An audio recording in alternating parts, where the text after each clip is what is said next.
Hello and good morning, everyone. I want to thank you for joining us today. My name is Jessica Zavala, and it is my pleasure to welcome you on behalf of the Ohio Program for Campus Safety and Mental Health to today's webinar, Substance Misuse Trends in Higher Education. First and foremost, CME CEU credits are available. The activity code for today's session is 75 ping. That's 75 P as in Paul, I as in N as in Nancy, and G as in girl. This code will expire on March 31st at 11:30 a.m. Please be on the lookout for information periodically, posted via the chat function regarding how to attain CMEs and CEUs if you are interested in that. Next, we invite you to join us for our next webinar on April 20th at 12 p.m. as Dr. Tina Bragava, Associate Professor of the College of Public Health at Kent State University, will present on Revitalizing Our Exhausted Brains, a Mental Bandwidth Perspective. And so we are really excited to have her join us. Of course, April is National Stress Awareness Month, and we really look forward to her presentation. Also, registration is now open for the Ohio Program for Campus Safety and Mental Health Conference, Reimagining Campus Community Partnerships, Breaking Down the Silos. The conference will take place on May 18th this year at the Quest Conference Center in Columbus, Ohio. That is an in-person conference. You may find additional details regarding the conference and upcoming events on our website and social media. Feel free to like in or subscribe to our social media channels. Finally, this webinar will be recorded and the video will be made available for viewing on our YouTube channel. And now to introduce our presenters. Cindy Kuhner is the Managing Director of the Higher Education Center for Alcohol and Drug Misuse Prevention and Recovery. Prior to this role, she was a prevention specialist for the Higher Education Center, providing support for Generation RX, a turnkey resource to promote safe medication taking practices for life, and serving as a program manager for the Ohio College Initiative.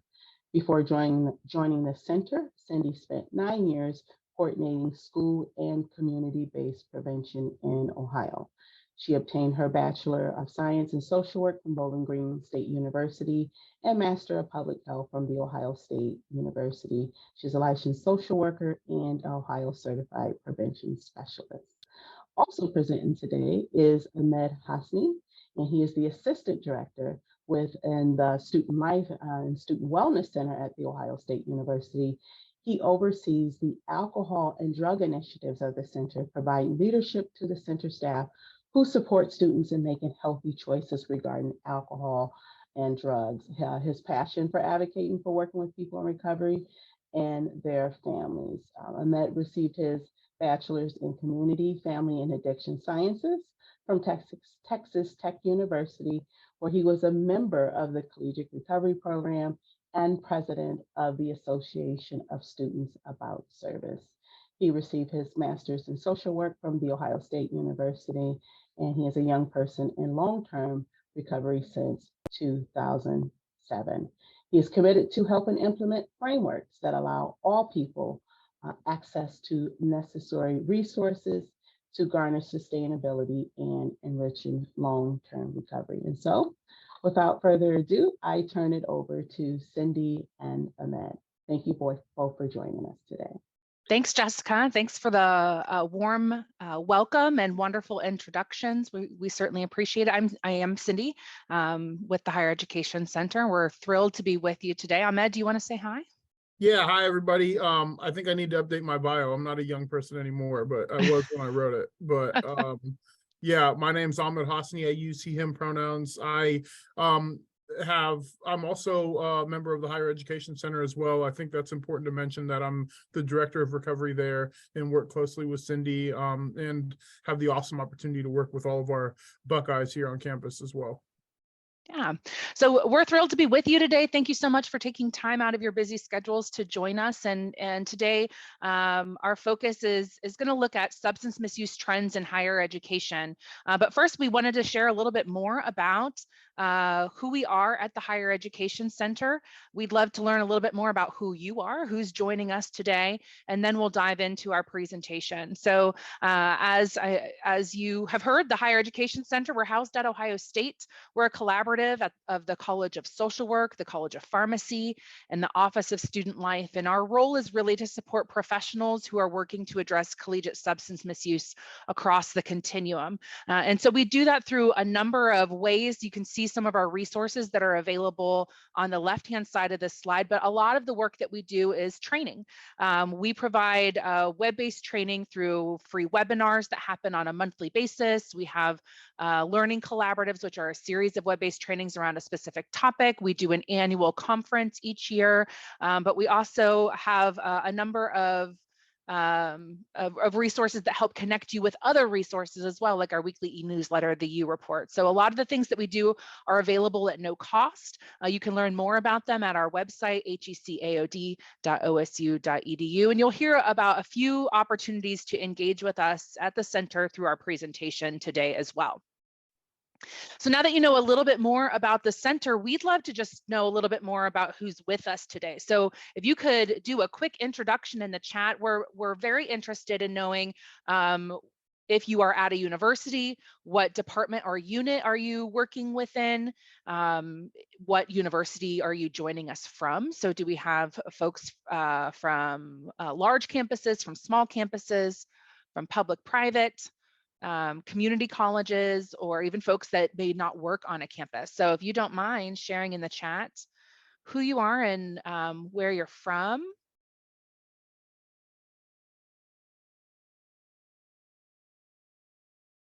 Excellent. Oh, Wisconsin. So we've got some folks from out of state as well, which is great. Community college, public health. Great.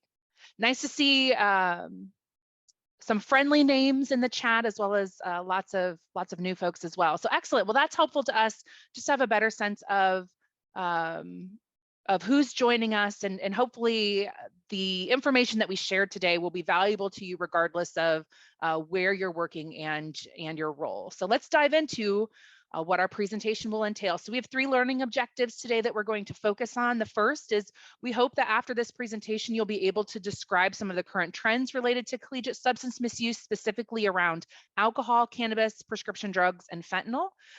We hope that after this presentation, you'll also be able to define the continuum of care, looking at it from prevention through recovery, and identify those strategies that you can employ to help fill existing gaps that may exist in the work that you do. And of course, one of the big roles of the center is connecting people with resources. So we would be remiss if we did not end our session today by providing some resources that exist at the national and state and local levels that you can connect with to help support the implementation of strategies that address the continuum of care. So let's dive into our first objective. So what we're looking at here is data from the most recent reference group for the National College Health Assessment from the American College Health Association. And we know oftentimes that the perception of use is incongruent with actual use, right? If you are having conversations with students, oftentimes if you ask them, how many of your peers do you think are consuming alcohol? How many of your peers are using cannabis?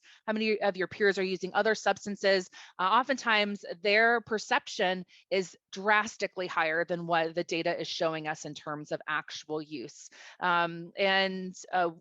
We can see that from this data, it supports what we have known for a long time, is that alcohol continues to be the most widely used substance, followed by cannabis among college students.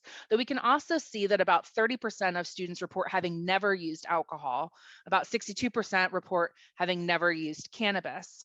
But of course, this data is just a snapshot.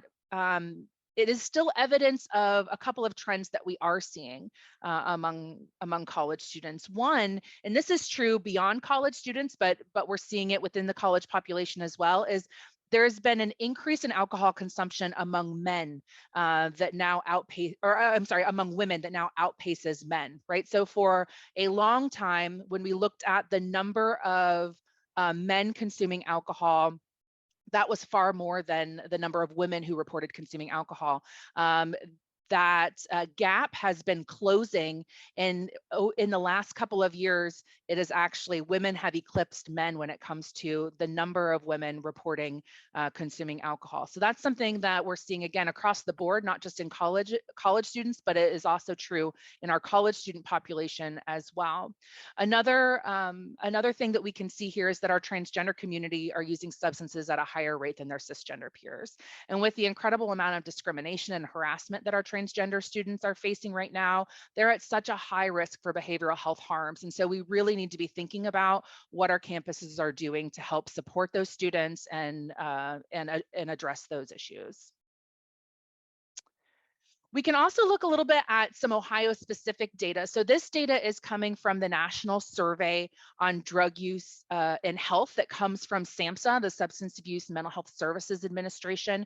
So what SAMHSA does is it will combine 2 years of data, and they will put out an estimate of responses by state. So you can go and look up this data for any state, and it breaks it down into certain age groups as well. So this is not college specific, but it is 18 to 25-year-olds, which is the traditional age of college students. And so we can see that all of this is looking at, again, combining 2 years of data, the exception being the 2021 data, as they identified that there were concerns with validity related to the data collection process during COVID in 2020. So that's just a single year of data. But the data that we're seeing here is mirroring trends that we're seeing across the country, also with our college students, where the number of students using alcohol is actually declining, while the number of students who are using cannabis is increasing.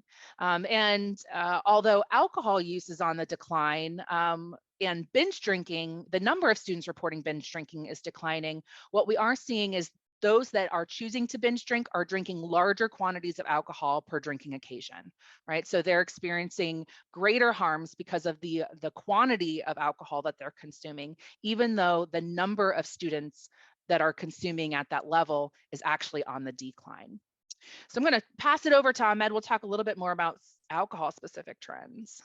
Yeah, and so the first thing we wanted to do, because we as a collective are the far more knowledgeable than any two people can be, we wanted you all to share with us what are some of the alcohol related trends you're hearing about, or maybe you're seeing in practice. As I saw, many of you are working in the university or community health settings. And so what are some of the things that you are hearing about and seeing with college students who when it comes to alcohol and alcohol misuse?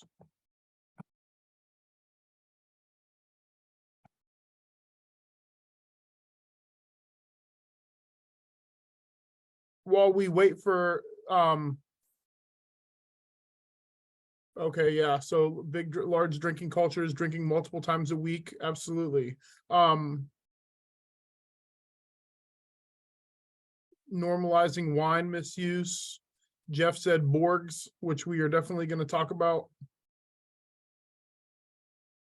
Using alcohol to cope, Thirsty Thursday, absolutely, right? And so some of the things about college alcohol use, we know still ring true. We know that universities with large sports traditions tend to have more alcohol consumed than universities that don't have the large sports traditions, and that when that's the case, especially around football here in the state of Ohio, that Saturdays are oftentimes days where there's great risk for students because of binge drinking. But yeah, I love what we're seeing in the chat, right? We're continuing to see as mental health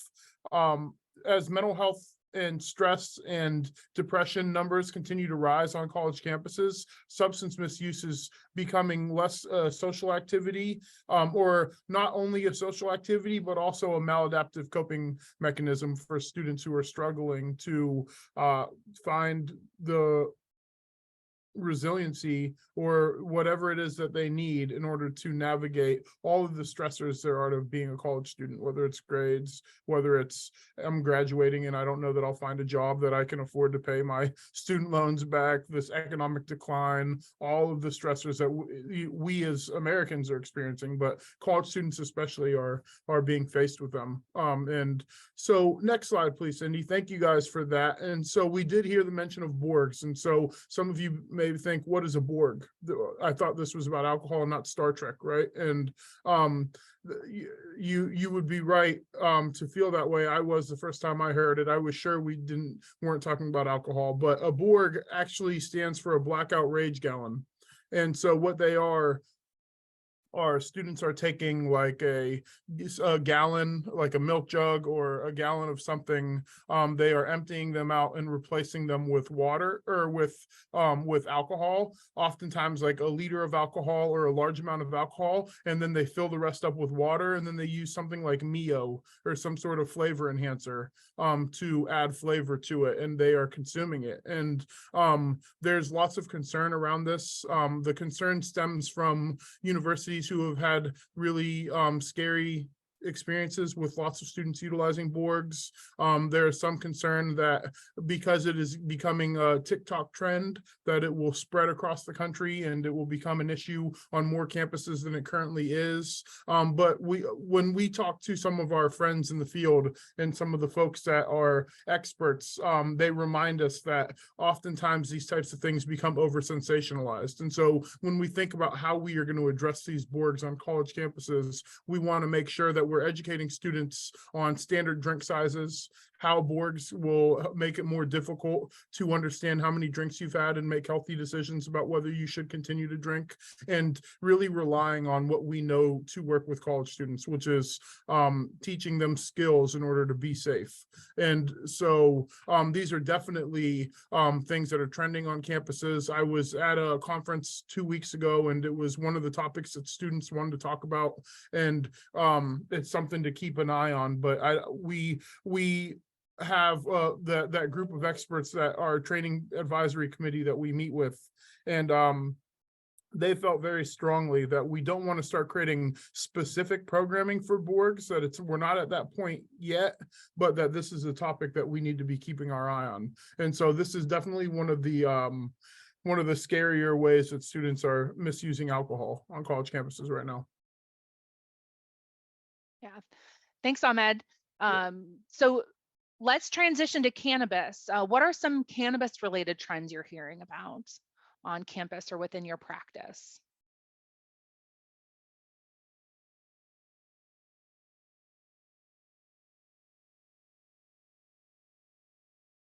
We've seen a lot of changes in cannabis as it relates to the legal environment across the country, but also here in Ohio. I see using cannabis to relax or sleep, using it to cope in stressful situations, Delta 8. Yeah, all the different ways that it's used these days. Absolutely. Yeah. A cultural thing, not a party activity at their institution, but more of a private activity. So great. Well, let's dive in. So we're going to talk a little bit about Delta 8 and that's also the things that we're talking about in regards to Delta 8 are also true for Delta 10 and some of the other isotopes that are now available. But we've seen this proliferation of these cannabis derivatives that has really stemmed from the 2018 passage of the Hemp Farming Act. What that did was it legalized hemp and all of the cannabis derivatives and isomers, as long as it didn't have a Delta 9 THC concentration of less than 0.3% by dry weight. So Delta 9 THC, that is what we often think about as the primary psychoactive component of cannabis. So when people are thinking about getting high from using cannabis, it is because of that chemical. But that's not the only chemical, obviously, in cannabis. And there's hundreds of cannabinoids in a cannabis plant. So what this Hemp Farming Act did was it allowed people to extract other cannabinoids to use as long as the chemical that they were selling did not have more than 0.3% delta 9 THC. And although the USDA was identified as the regulator for the growth of plants through this Farming Act, there was no one identified as a regulator for the products that were developed from them and the manufacturing. And so with that, we have seen a huge amount of these isotopes and derivatives in places that aren't even dispensaries, right? You can walk into some gas stations and other places that have very little regulation around the sale of them, and even less regulation around the development of them. And that's really where a lot of the concern is for these substances. So Delta 8 does have psychoactive properties. However, there's very, very little Delta 8 that occurs naturally in a plant. And so what folks have to do to be able to create these gummies and these vape products is they have to extract the Delta 8 that is there and then synthetically manufacture more of it. And they do that through the use of acids and solvents and heat, which creates a lot of byproducts in addition to the Delta 8 that can be harmful. And because there's no regulators regulating the manufacturing process, there's very little testing of these products. Oftentimes what people are purchasing may not even have very much Delta 8 in them, and can also be inclusive of really harmful chemicals. And so that's where the danger, where a lot of danger really lies for the use of these cannabis derivative products and isotopes. So that's something to be mindful of when it comes to things like Delta 8. Delta 10, and there's a whole host of others that we'll continue to see until we're able to close that loophole in the Farm Bill. Here in Ohio, though, we'll just give you a quick legislative update about what's happening here. Of course, we have legalized cannabis for medicinal use, and that's currently governed by the State Board of Pharmacy, the State Medical Board, and the Department of Commerce. There's currently Senate Bill 9, which is in Senate committee right now that looks at revising the medical marijuana law, and they have hopes of transitioning oversight over to the Department of Commerce, expanding the number of dispensaries, allowing folks with out-of-state medical cards to purchase cannabis, a few other pieces, as well as expanding the eligible list of diagnoses that a person can have to be eligible for a medical recommendation for cannabis. And this is had its fourth committee hearing on March 14th. Interestingly enough, it's opposed by a lot of the current industry, in part because it would add additional dispensaries, right? So it dilutes their business share. And so we've seen a lot of industry folks that are not in favor of this law. Of course, a lot of public health professionals came out opposed to it as well. It's expected to die in committee, but we'll see what happens with that. And then the other piece to be mindful of is there is a potential for a ballot initiative to legalize cannabis for adult use in the state of Ohio. And that has been in process now since 2021. The first round of signatures were submitted and approved in December of 2022. And now the legislature has until May 3rd to decide if they are going to act on this measure. If they do not, then they'll go back for the second round of signature collection, where they'll need to collect an additional 124,046 signatures to be placed on the November ballot. So this is something for us to be mindful of. It's unexpected that the legislature is going to enact legislation around this ballot initiative, so it will likely go on for additional signatures. So some things to be mindful of is that it'll allow folks to grow cannabis plants. It'll establish a division of cannabis control, and it does enact a 10% cannabis tax rate, which will support a number of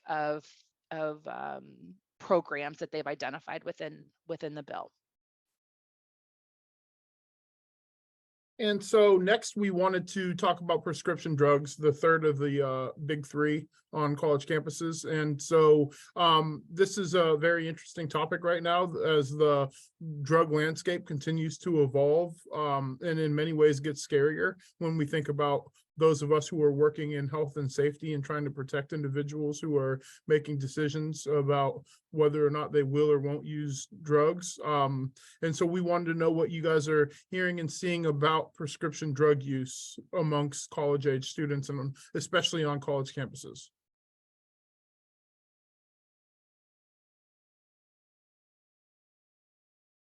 And while those things enter the chat, I'll just say that we continue to, when we think about this big three of substances that college students misuse, alcohol and cannabis, prescription drug use has always been the lowest of the three. And oftentimes throughout, it was mostly associated with using drugs to help them study, amphetamines, and very much focused on academic success. Right, and so that's what we see in the chat, right? ADHD medication being misused. We're seeing counterfeit medication. Thank you, Kim, for that. Study buddies. People are retweeting some of those, and yeah, so that is what we've known about prescription drug misuse amongst college students for a long time. And we could go ahead, Cindy. And so as somebody mentioned, the issue right now is that when college students are buying illicit substances that they believe to be manufactured in a laboratory somewhere, in a pharmacy, something that is safe to take, still ill-advised to take it, even if it is safe, but safe to take, what they're experiencing is medication that is mixed with fentanyl.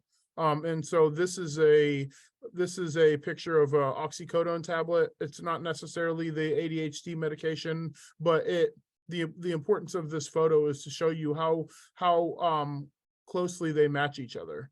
And when you look at it, the pills on the left are authentic oxycodone pills. And we got this picture from the DEA's One Pill Can Kill website. And on the right are the counterfeit medications. And to me, in my opinion, the counterfeit medication looks more real than the authentic one, or at least it looks more crisp. And because of this, students are purchasing medications that they believe to be something that is not going to kill them if they take it, or it is not going to cause them to experience an overdose. And what ends up happening is that they have a very adverse experience compared to what they thought they would. And this is an increasing concern on college campuses. Next slide, please. And another concern that has recently come up is xylazine. And so xylazine is a concern for anybody who's using an illicit substance, but it's, again, a concern for college campuses because we have a population of individuals who drug experimentation is at its highest. When you think about developmental stages and across the lifespan. When we think about college students, we as a society have come to expect them to drink, and we have come to expect them to misuse substances. And so here recently, SAMHSA set out a Dear Colleague letter. And in that letter, it warned us of this drug xylazine. And so as you can see, xylazine is called trank or trank dope, and it's an illicit drug. And it is causing some very serious problems for individuals who are using substances, not expecting it to be contaminated with something other than what they purchased. And so xylazine is not an opiate, but it does cause similar opiate-like reactions where it's depressed breathing, blood pressure, heart rate, and your body temperature changes as well. And one of the scariest things about xylazine is currently we don't have any tests that can detect it.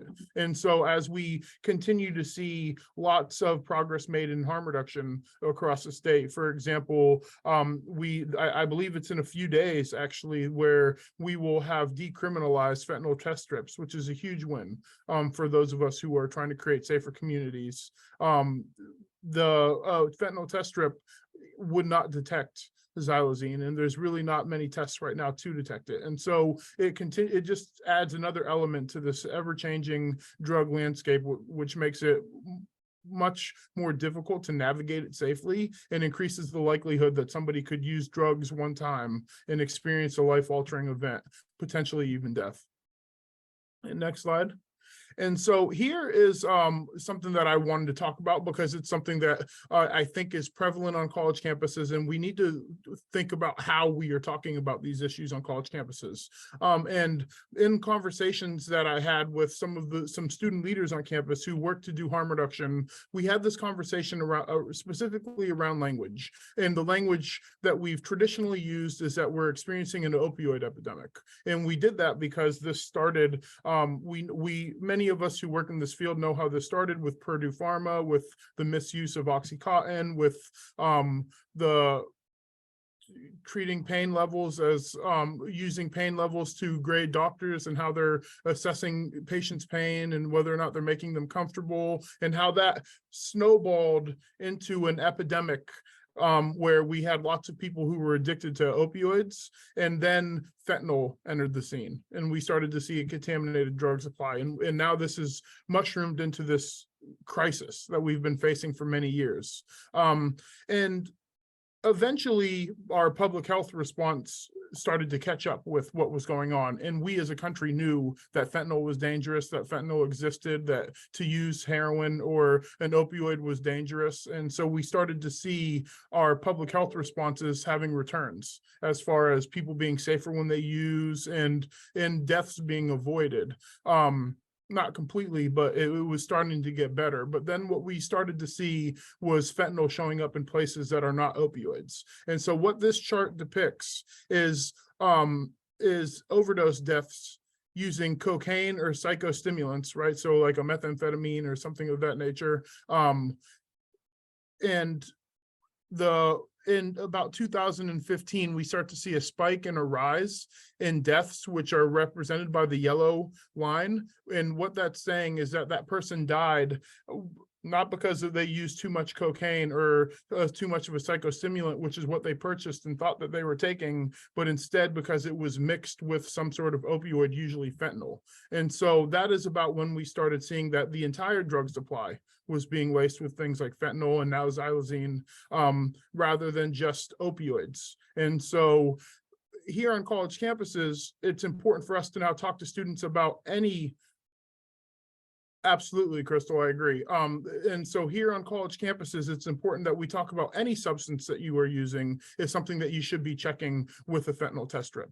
And so for students who misuse cocaine at a party, there's a high likelihood that that cocaine could have fentanyl in it. Or if they're using methamphetamines, which is less likely than cocaine based on averages, there's potential that that methamphetamine might have fentanyl or xylazine in it. And so for us, it's that we need to start considering, does it still make sense to call this an opioid epidemic, or do we need to just start calling it an overdose epidemic, which is accurately representing that any drug you use could kill you, including a drug that you think is something that you bought and was sourced from a pharmacy in a lab and is safe to take. And so thinking about the language that we use and shifting it to represent the idea that any decision to drink or use drugs could be a decision that ends your life, and helping to educate students to know that they have to be as safe as possible. Thanks, Cindy. And so next we are going to talk about the continuum of care on college campuses, thinking about prevention through recovery, and then thinking about how we fill gaps in services. And so the first thing that I wanted to talk about was this idea that we need to meet students where they're at. And so when we think about the continuum of substance use on a college campus, we know that we have and Cindy clearly painted that picture for us in our first slide with the NCHA data, that we have 30% of students who have never drank or used drugs, right? These high numbers of students who have decided not to drink or use drugs. And then after that 30%, there's an entire continuum of individuals between occasional use, regular use, intensive use, and dependent use. And so when we think about our role as AOD professionals on college campuses, it's often what we have decided that we should be doing here at Ohio State, and what we're urging the campuses that we work with, is to think about the entire continuum of care and to think outside the box, and how are we supporting the individuals who are most likely to fall through any gap in services that we don't provide on our college campus. Next slide, please. And so when we think about it, this is kind of the way that we depict it here at Ohio State, is this cycle of care, right? Rather than a linear continuum, a cyclical continuum, and making sure that we have services that matches each of these red boxes. And so we need to be doing health promotion, where we're providing students with the skills they need and the information they need to make good, healthy decisions. And then we need to be doing some prevention, which is reinforcing any positive decisions that they're taking, or is helping to lessen negative decisions by continuing to provide them with education, resources, and tools, and to be doing screenings.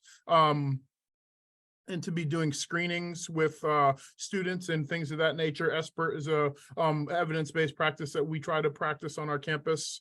We need to have interventions. We need to do change maintenance, where once we've intervened with the student, how are we helping them to sustain the healthy decisions that they make, and then to turn it into habits with change stabilization. But most importantly, at the heart of all of this needs to be harm reduction. And so for us, anybody who works in the field of alcohol and other drugs has heard this debate: is harm reduction prevention? Is prevention harm reduction? Is harm reduction recovery? Is recovery harm reduction? Where does harm reduction fall on this continuum? And so the way that we're conceptualizing it is that harm reduction isn't a part of the continuum, rather it's the approach we take to any part of the continuum.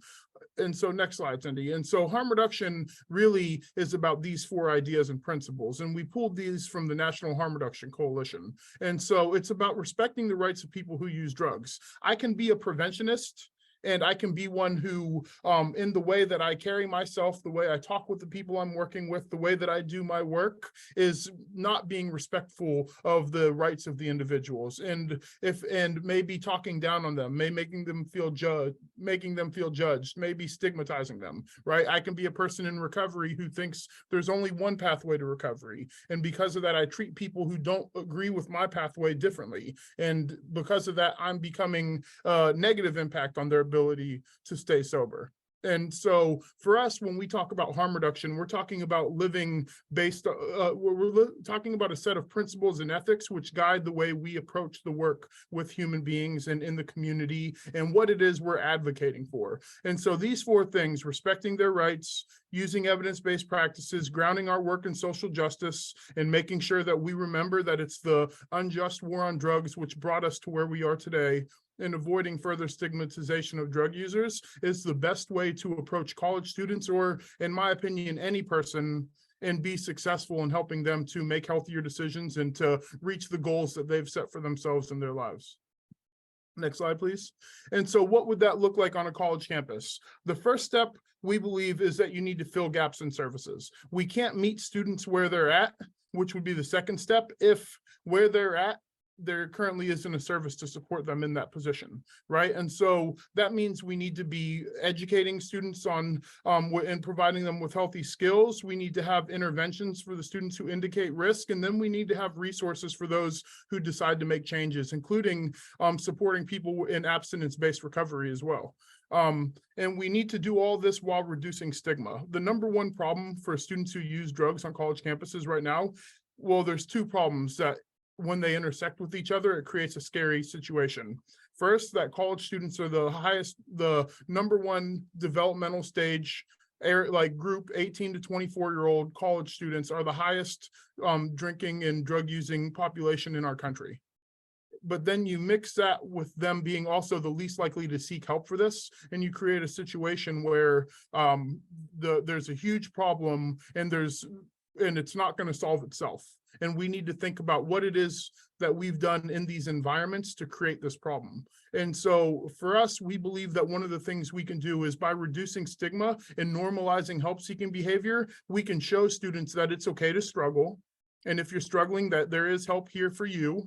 And that if you access that help here, people aren't going to think less of you because of it. And they're going to love you, care about you, and support you. And we do that not only by creating the services, but also impacting the environment and the culture, and creating a culture of care on campus. And that's what harm reduction looks like, is creating services that are developmentally appropriate and easily accessible for students, and then creating an environment where students are willing to access them. Because if we build it and they don't come, then what are we actually accomplishing? And so our next slide is we wanted to ask a few questions. First, what gaps currently exist in alcohol and other drug services on campuses? What gaps are you guys seeing in your work, or what gaps do you maybe to exist if you're a community partner who works with colleges, or what gaps existed when you were a college student? Some of us are can remember back to those days, right? It wasn't that long ago when we were on campus, and I know all of us knew somebody who was struggling, and what gap existed then.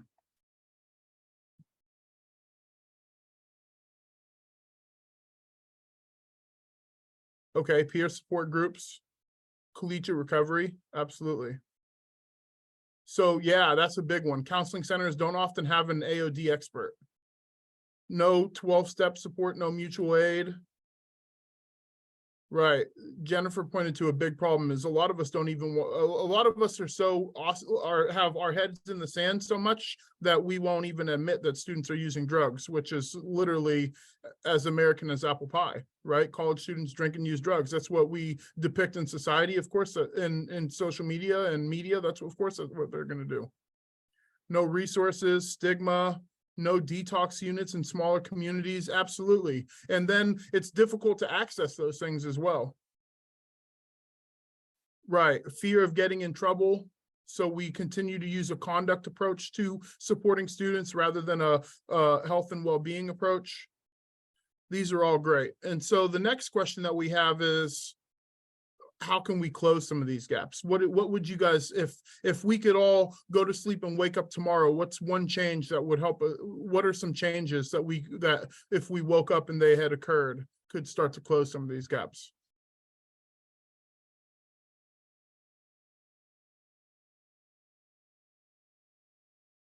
I know one of my favorite ones, and what we're going to talk about here in a second, as you guys put some of those answers in the chat, is we could do more to support students in recovery. And so when we think about supporting individuals in recovery, it's not, it's oftentimes a task that folks are scared to, that folks are scared to begin because they're not sure where to start. And so we wanted to just provide some thoughts and ideas on where to start. And so first, you need to find allies and champions on campus. And here's a list of some of them. Some of the folks that can help you to begin supporting the end of the continuum of care when you think about it linearly, that's often least addressed. Next slide, please. And so here is also some more campus departments and resources to consider. And so a lot of this information is information that we've pulled from ARHE, who is a partner of ours and that I have a role in as well, which is the Association of Recovery in Higher Education. But these are some offices that you definitely are going to want to work with and to begin providing recovery support services on campus. Next slide. And so one of the important things to do is to do a campus readiness assessment when you get started on any alcohol and other drug service. We had to do the same here recently at Ohio State for our harm reduction services that we created, and also for our pre-matriculated education. But you also need to do this if you want to start providing recovery services, because like one of our members in the chat said, that some campuses refuse to accept that students are using drugs. And so the idea that they are going to go from, well, our students don't drink and use drugs, to we should provide resources and supports for individuals in recovery because they have a substance use disorder, it's going to fall on deaf ears. And so you want to do a campus readiness assessment and accept the fact that small gradual change is still change, and that that's probably the best way to get closer to supporting students in recovery. And so all of these things are available online, and we'll make sure that they are accessible for you. And so some of the ways you can identify students who are in recovery, because it's easier to start a recovery program when you've identified some students, is you can create a student org, connect with local treatment providers, and let them know that if they have a student in recovery, that you should be a part of that student's discharge plan, right? Local campus partners or the logical campus partners could be the dean of students, ombudsman, counseling, advocacy, and you can start hosting recovery meetings on campus.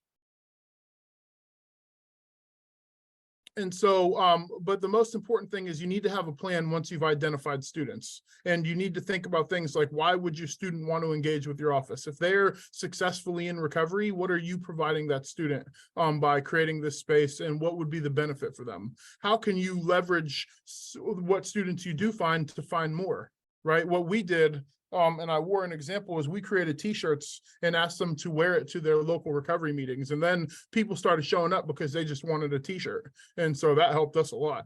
And then the difference between students struggling with substance misuse and students who are thriving in their recovery are vastly different, right? And so how are you going to serve both? A collegiate recovery program can be a life-saving service for a student who is in early recovery and it was struggling and is now trying to make a change. And it can also be the difference between graduation and dropping out for students who are established in their recovery but don't have the other academic support that they need in order to thrive as a student. And so how can you serve both populations and create an environment where the presence of each population benefits the other? And then here are some components that people consider: recovery housing, dedicated staff, dedicated space, and recovery programming and resources. Recovery housing is a safe living space for students on college campuses. There are a lot to consider. They want to live with other students in recovery, but that's different than a substance-free environment, because individuals who choose to be substance-free are not the same culturally as people who are in recovery. And so it doesn't always blend the way you think it would. And some ways to go about this early on are either dedicate space in a residence hall, like a floor, or a building that's small, or just do roommate matching. Dedicated space is like an affinity space on campus, like a lounge for students, and dedicated staff is a goal, right? It's hard to start with dedicated staff, but eventually you want to get to a place where there's a one staff person who's dedicated to recovery for every 25 students in recovery that you're serving. And then here are some of the programs that we know benefit students. Too many for me to go over in the short amount of time that we have, but a lot of these things have lots of research and evidence that shows that these are what students in recovery are saying that they need. And so when you guys get these slides, if you want to talk through these more, know that we are here and ready and available to talk with any of you about any of this. And then at the end of the day, some of the considerations you'll need to make is your program clinical or is it non-clinical? Like here at Ohio State, we have a coaching program, not a clinical program. Are you going to have a community center, or is your base going to be in a residence-based program? How are you going to support individuals that may have co-occurring disorders, and how will your campus define recovery? Okay. Well, thanks, Ahmed. We have about 10 minutes left. And if you have questions, we encourage you to share those in the Q&A box so that we have an opportunity to respond to them. Excuse me, as we wait for those questions to come in, we do want to just make sure that you have access to some resources that are really helpful when it comes to planning and implementing strategies to address substance misuse. So this first is from the National Institute of Alcohol Abuse and Alcoholism. It's the College Alcohol Intervention Matrix. So if you're thinking, well, what are evidence-based strategies to address alcohol use? Because we know, again, that's the most commonly misused substance among college students. The college AIM actually takes strategies and it puts them in a matrix based on how effective they are, what their cost is, who their target audience is, what kind of resources you need for both environmental level strategies and individual level strategies. It's a great free tool. So we'll make sure that we give that link to Jessica and Chris to send out to you. Additionally, the Prevention with Purpose guide from Campus Drug Prevention through the DEA is a really excellent resource when it comes to planning prevention strategies. So it's a great guidebook. It also has excellent worksheets to help you walk through the strategic prevention framework, which is a planning process used by SAMHSA for prevention planning. And they also have some supplemental resources that target these audiences. So again, that's all free on the Campus Drug Prevention website. And then we have, this is a new resource for those of you working in substance misuse prevention, a recently released document around professional competencies. So there's 8 primary competencies, and then there's some sub competencies below those.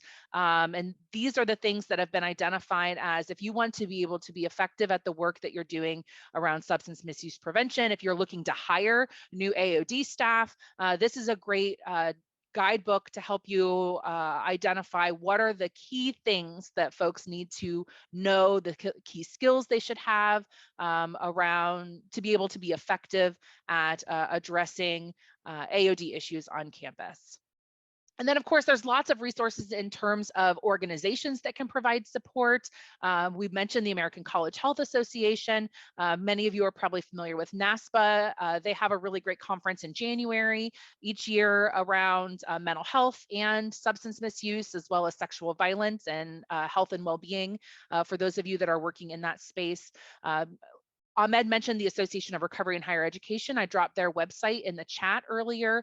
The International Town Gown Association is also a really great resource for those of you working in the AOD space, because we know a lot of these issues don't just happen on campus. They happen off campus as well, right? So ITGA looks at addressing these issues that are impacting both the town and the gown, the community and the campus. And you're likely familiar with Healthy Minds and the JED Foundation. The Gordy Center is a resource around hazing prevention. So if that's an issue that you're interested in learning more about, they're a great resource as well. But we also wanted to share some Ohio specific resources. Of course, you're all here because you know about the Ohio Program for Campus Safety and Mental Health, but I have to give them a shout out because they're just an excellent resource. So make sure that you're tapping into all of the things that they offer. We're excited about their conference in May. We'll be there, and we hope to see all of you there as well. SOAR Ohio is another great initiative. The image on the left-hand side is an image so they will notify you if there's a deadly batch of drugs that have been identified. If there's an increase in overdoses, you can send a text message to the number on there, depending on what area of the state that you want notifications on. So you send SOAR, S-O-A-R, to that number, and they'll give you text notifications. So they're a great resource. You can also get fentanyl test strips through them by mail. Harm Reduction Ohio provides free Narcan by mail. You can register online for that. They also administer some syringe programs in a number of counties in Ohio. So if you go to their website, you can learn more about the work that they're doing. I saw Juliana was on here from the Ohio College Initiative. So if you aren't connected with them, I encourage you to reach out to them as well. And Recovery Ohio recently announced that they'll make naloxone available to college campuses. So if that's of interest, we can help you get connected there as well, so that we can increase the access of Narcan and naloxone on our college campuses. And then, of course, you may not be familiar with the prevention technology and transfer centers. There's also one for mental health and for addiction. We're in the Great Lakes region, and they are a free national resource for training. And they have a ton of great resources. And so we encourage you to get connected with them as well. We have provided the PowerPoint slides to Jessica and Chris, so they'll be sending those out, but we'll also follow up with links to these organizations to help you get connected with these resources. All right, and Cindy and Ahmed, let me just say first and foremost, we appreciate the presentation. Not only was it very insightful, but there certainly is an abundance of resources that you all have shared with the group. And there are a couple of questions already in the Q&A function, and I believe you and Ahmed want to kind of maybe take some of these questions. And so I will, I guess, turn it over to you all if you wanted to read through some of them. We can kind of go through them. Do you have access? Yeah, we do. Yeah, Okay, the first one is any updates on Governor DeWine making naloxone cabinets available on campuses? And does anyone have those? I would invite the chat to say whether or not your university has utilized that new program. I know that it's happening. I think the update is that it was recent news and that is available, and you can work with Recovery Ohio, which we can help you get connected to access those cabinets. And then they said, what about conversations around Narcan being sold over the counter? I think that at this point, anything we say would just be our opinions, because it hasn't happened yet. But I think that some things to consider is, will it increase access? Yes, but does that mean insurance companies will stop paying for it, and will price become a barrier now? And then next, my thought would be, does that then have university leaders thinking that, oh, well, they can get it over the counter at any pharmacy, we don't need to be the ones providing it? And so does that slow down the progress that we're making in bringing some of those overdose overdose reversal services and things like fentanyl test strips to campuses, which I think we need to continue pushing forward as fast as possible. But all of that's anecdotal. I don't know what the answers will be. Cindy, they asked, what are some suggestions for helping campuses that are in denial about substance misuse? I think that's a tough one. You know, I think having, and Ahmed, jump in, because I know you're work with campuses on this a lot, Right. but having as many allies on campus, I think, is really helpful, right? So it is the greasing a squeaky wheel thing can be helpful, right? If there's lots of squeaky wheels, they're more likely to get the attention that they need than if it's just one person working to address that. And then having data is important. It's really hard to deny if you have data to support what you're saying. And so making sure that you're collecting data around student use data, as well as looking at data around transports that may be available on your campus. If you have access to overdose data, if that gets reported back to your campus, using that to help support the need to address this issue. Ahmed, do you have anything you'd like to add? No, I agree. I think that everything you said is correct. I think the data is the most important, but then I think also that you should harness student voices. I think that the students are the most important people on our campus, and it's important that we don't forget that, and that our campus needs to be responsive to their needs. And so what are the students saying? What do the students want? And how can you help students to make their voices louder? And similar with parents and alumni. And so I definitely wouldn't want to advise anyone to do something that would be circumventing what their campus leadership wants. But are the parents and the alumni already expressing concerns and saying that they want to see these resources on campus? And if so, how can we make sure that the leadership is hearing that?